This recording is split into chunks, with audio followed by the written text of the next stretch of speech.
Governor Jeff Landry is pushing to make domestic violence prevention services a part of state funding.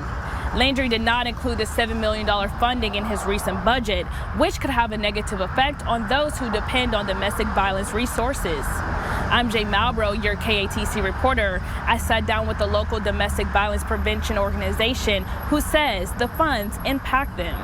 It helps us just be able to provide care to victims of domestic violence. Many domestic violence organizations, such as Faith House, rely on government and state funding to help operate their organization.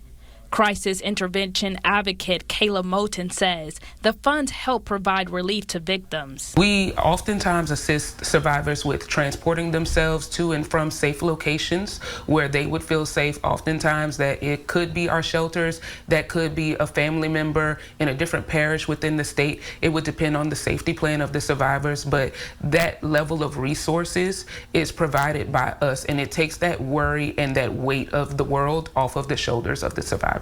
According to WorldPopulationReview.com, 35.9% of women and 35.2% of men in Louisiana are victims of domestic violence. Kayla tells me each year Faith House and other organizations have to advocate for funds to support their victims.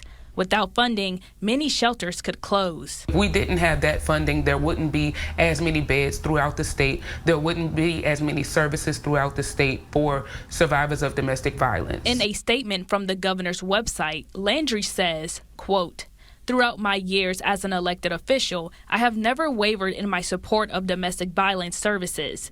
They are necessary, life-saving, and essential, and must be treated as such. That is why I am committed to working with the legislator to ensure there is a higher funding base for those services and that it remains permanently in our budget rather than as one-time funding. I am confident that with the help of our great team in the House, Senate, and the Department of Administration, we will get this done once and for all." Stay up to date as more information about the story becomes available on KATC.com. I'm Jay Malbrough with KATC TV3.